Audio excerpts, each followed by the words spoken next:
Hey, what up everybody, this is Stevie Breach coming to you, and in this video we're talking about the upcoming SmackDown that's going to be coming down, which led to a match that's going to be taking down at this month's Survivor Series.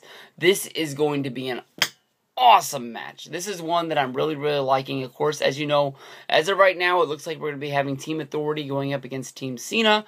We're going to be having Mark Henry versus Big Show, set off by the Mark Henry heel turn on Monday Night Raw. We'll probably get another AJ versus Paige match, but this one is for the United States Championship. It has Rusev challenging Sheamus to go out for the United States Championship. I think that this is the best build for Rusev right now. I know that Rusev came in, he went through Xavier Woods, he went through R-Truth, he went through Biggie Langston, Jack Swagger, and then he went through Mark Henry, and then the Big Show. But this guy is being built up for big things. I know that a lot of people are saying that more than likely he's just going to be the next Tombstone, that John Cena gets to knock down in that long line of graveyard sort of mid-card guys that are looking like they're getting built up towards the big time. But as of right now, it seems that Rusev is like one of the biggest stars to come out of NXT. You've got Rollins, Reigns, and Ambrose, and right there with him is Rusev. Rusev is coming in, riding the big undefeated streak as the sort of Russian sympathist, who's basically, pushing his way through everybody. And I think, even though he beat, Jack Swagger, a former World Heavyweight Champion. He beat Mark Henry, another former World Heavyweight Champion. He beat Big Show. What hasn't Big Show won? I think he's won just about every belt there is in wrestling. Sheamus, to me, honestly, is going to be the biggest true test for Rusev out there. These two guys are going to get in the ring, and they're just going to beat each other down. I've had a lot of enjoyment of watching the two Biggie Langston matches. I think Biggie Langston versus Rusev is the best matchup that I've seen Rusev have inside of the ring. Especially like when Biggie Langston did the huge spear to the outside, which just sent Rusev flying, which it seemed like he flew about a whole football field down to the floor. He just kept on going, and when you see impact like that, it's just like a high impact car crash. It's just done. That Rusev is gonna take it to Sheamus. You know that Sheamus is gonna be hitting Rusev as hard as they can. I like the guys that when you get in there, treat professional wrestling like it's real, and they basically they really lay those punches in, they really lay those kicks in, and they make it look like you're watching a true shoot fight. And these are two guys that can really get that done. I always refer to this as sort of 80s style wrestling, back in the day, the old Hercules Hernandez, the one-man gang, the big dudes like that can just get in the ring and just really throw it. The storyline that they can get behind this is basically, Rusev going after and, taking down everything in the United States, just Lana saying everything is bad about, anything that goes on around here, dissing any local sports teams that suck, and just, I think the best show that they've done is when they were in Washington, D.C., and they were filming those vignettes going around the Capitol, and things like that. That was great. I don't know if you checked it out and if you've seen it. It's just filler on the WWE Network. If you're watching the live stream and one show ends, it goes to another.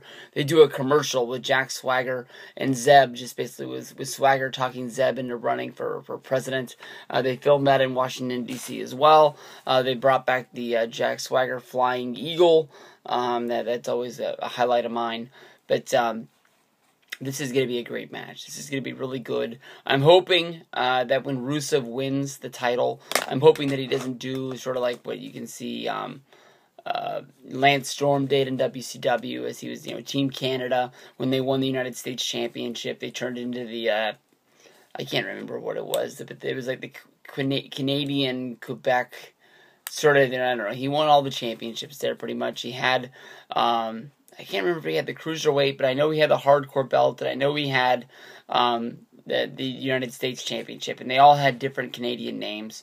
And I'm hoping that, Rusev doesn't turn that title into something cartoonish as like a Russian champion or anything like that. I just hope that a United States guy is able to emerge from the pack and just basically be able to say that he wants to win that championship and bring it back. There's no doubt in my mind that Rusev is going to beat Sheamus. Sheamus is a great guy. I was really hoping that he was going to make the United States Championship credible.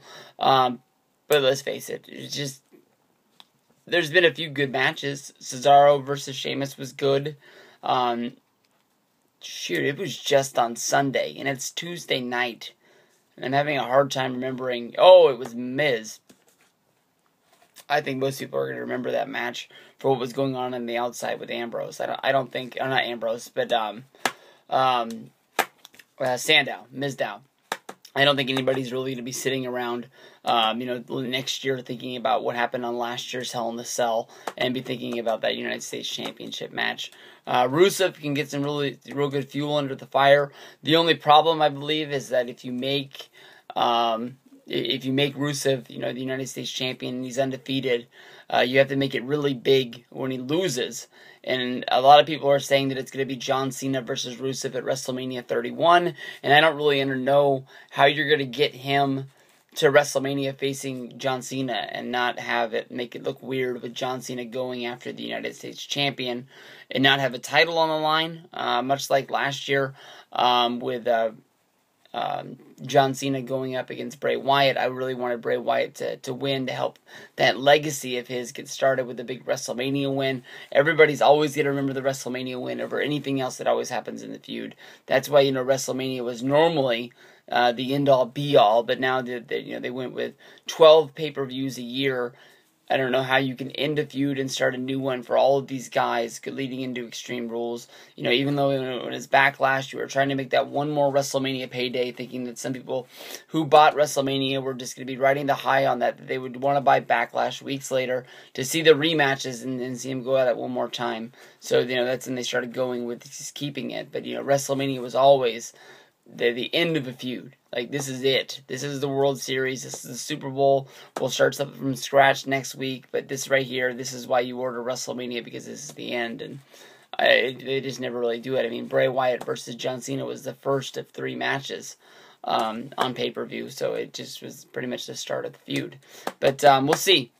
You guys like this match? I really like this match, so see you down the road.